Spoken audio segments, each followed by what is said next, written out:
È giunta a Udine la protesta degli agricoltori per protestare contro le politiche europee del settore, in particolare il mondo della politica, i sindacati e le istituzioni in genere, e per chiedere iniziative a favore dei giovani che operano nel comparto. Una settantina di trattori e di mezzi agricoli di vario tipo si sono radunati questa mattina nel parcheggio dello stadio di Udine, proveniente da varie località del Friuli. I manifestanti si sono organizzati spontaneamente, dandosi appuntamento, poi si sono sfilati in corteo fino a piazza Primo Maggio.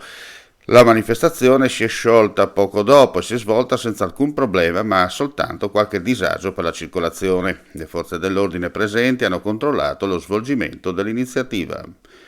La Carta di Lorenzo diventa una piattaforma nazionale per sensibilizzare la collettività sui rischi che corrono gli studenti impegnati nei percorsi di alternanza scuola-lavoro e duale.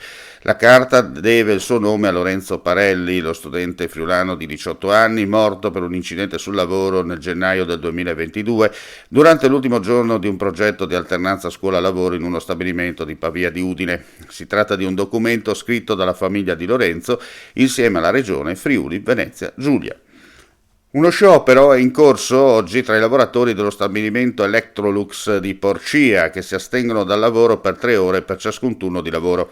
Lo sciopero e la sua durata cambiano a seconda dei reparti e dei carichi di lavoro. In alcuni, ad esempio, stamani la produzione si è fermata per 5 ore. La protesta è stata indetta contro gli esuberi di 70 impiegati e quasi 100 operai, ora in contratto di solidarietà, decisi dalla proprietà nell'ambito di un piano di riorganizzazione a livello mondiale della multinazionale svedese.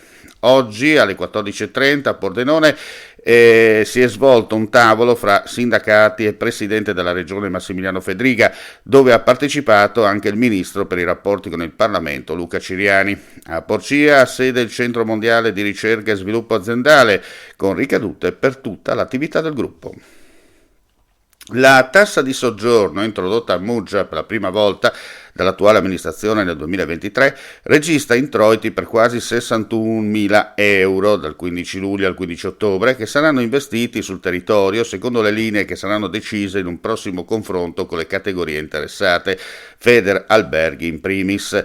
Lo rende noto il comune di Muggia in una nota. La tassa ha permesso per la prima volta di poter contare su una panoramica completa dei turisti che si fermano nella località turistica, rilevando il numero dei pernottamenti medi, la tipologia di struttura ricettiva scelta e il numero delle stesse strutture operative.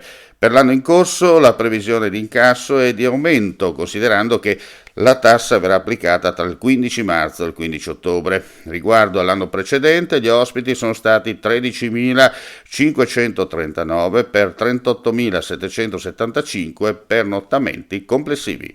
Chiudiamo qui questa edizione live, ulteriori news come sempre sul nostro sito friulitv.net. Grazie per la visione e l'ascolto e non resta che augurare a tutti voi un buon proseguimento di giornata.